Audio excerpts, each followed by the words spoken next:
Welcome to the final segment of DermTV Viewer Question Week for November 2012. Today's episode will feature questions from DermTV.com viewers. Hello, I'm Dr. Neil Schultz, and welcome to DermTV. Today's first question comes from Lucy, and Lucy says, 2 of my coworkers got shingles at the same time. Does that mean it's contagious? Do I have to worry about touching telephones or even pushing buttons on elevators? Will I catch shingles from this? Lucy, let me reassure you that shingles is not contagious as shingles. And if 2 of your coworkers got shingles at the same time, it's actually a coincidence. Because even if they were friends, family members, or work near each other, you can't spread shingles to shingles. Shingles is caused by the chickenpox virus, and that virus from the sore on the skin of shingles, if the virus then became aerosolized, so it went off into the air, and somebody else breathed it who had never had chickenpox, that person could get chickenpox. But shingles, which is reactivation of old chickenpox, is not contagious from person to person. So, to answer your question, you don't have to worry about catching it from them. But it's an interesting point that you raise in terms of telephones and the button on the elevator. The bottom line is, if the person who has shingles, after they have applied their medicine to the area that their shingles is on, washes their hands properly and thoroughly, then they can't spread it to their telephone or the button on the elevator, and therefore you could not, in theory, be able to somehow get that virus into your body through breathing it if it jumped into the air and get chickenpox if you'd never had chickenpox. So anybody who goes to work who has shingles has been advised by their physician to observe certain rules of hygiene to make sure that they aren't putting anybody at risk in their environment for chickenpox if they've never had chickenpox. Next question comes from Kimberly, and she says, is it safe to change my daily products that I use on my skin, or is it not? Kimberly, it's not a question of whether it's safe. Of course it's safe to change them, but what's the point of changing them if they're working? If they're working, there's no reason to change them, unless we're getting into a seasonal change, meaning usually in the fall, we need vehicles that are a little bit heavier because the air becomes colder and drier. And in the late spring, in April or May, we often need vehicles for our active ingredients that are lighter because it's warmer and more humid. So we always talk about on DermTV changing the vehicles of your products twice a year for those seasonal reasons. But if you just want to know, despite the fact that your products are working fine, do you need to change them periodically? No. Will your skin get accustomed to their therapeutic effect? No, that doesn't happen. You only change your products if you need to because the products aren't working, or because, again, because of seasonal change and weather change, you need to change your vehicle. But keep your actives the same. Next question is, hello, Dr. Neil. First of all, I'm completely addicted to your channel. Thank you. And don't even know where to start to thank you for doing this all for us. I have one more question for you related to my previous one. You suggested on your videos and in your answer that retin can contribute to more visible spider veins, but what about retinol?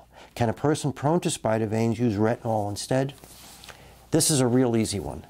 The bottom line is that if the retinol will convert in your skin to enough retin to be effective, then it will do the very same thing that retin does. So if you're prone to spider veins, I would advise against using retinol, because if you're going to use it in a concentration high enough to work and get the benefits of a retinoid, you're going to wind up at the same risk for the side effects of retinoids, one of which is possibly increased in broken blood vessels or spider veins on the area you're treating. Next question comes from Mandy.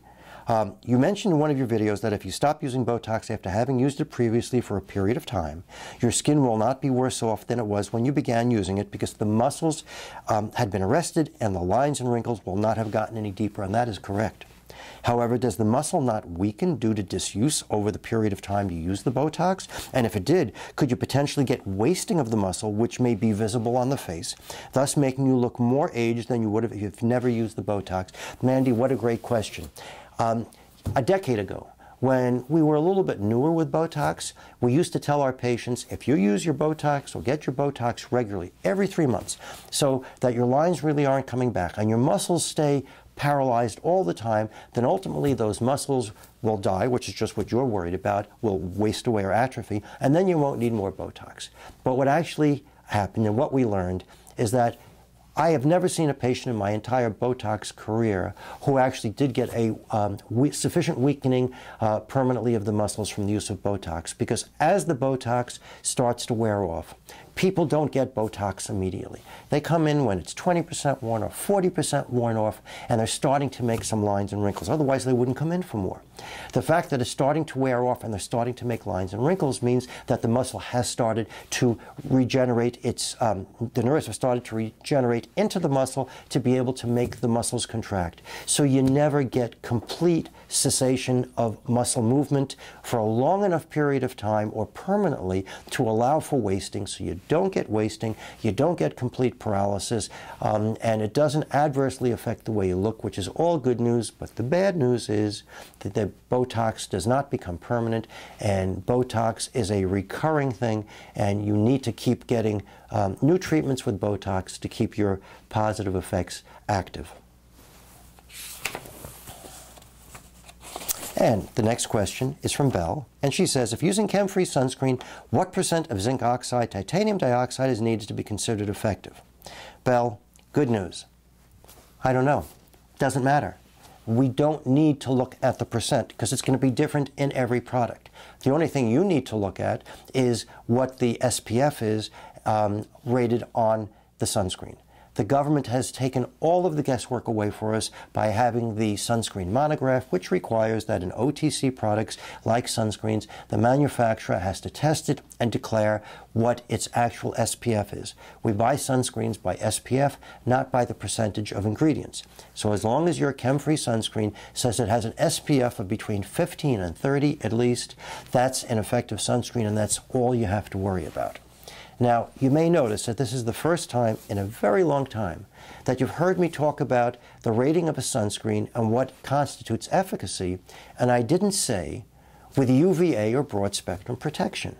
And the reason for that is all chem-free sunscreens have UVA protection or broad spectrum protection, so it's a given that it's going to have UVA protection.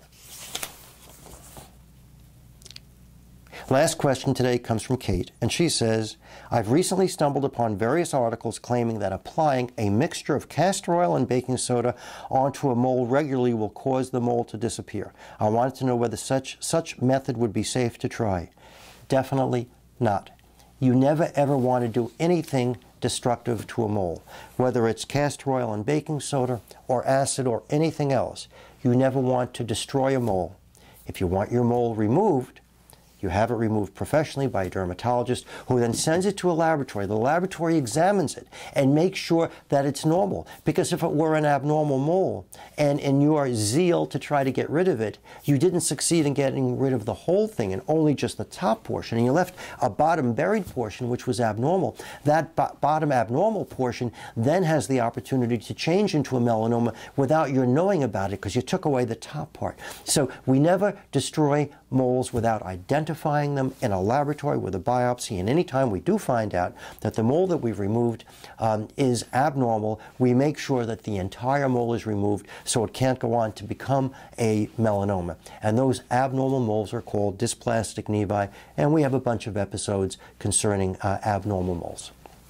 So that's it for this month's Viewer Question Week. And don't forget, the subjects from so many DermTV episodes come from your questions, which are great, so please keep sending them in, and I'll keep answering as many of them as I can. Please join me again at dermtv.com. If you have a question, please send it to me by visiting dermtv.com/question. I'm Dr. Neil Schultz, and thank you for watching today.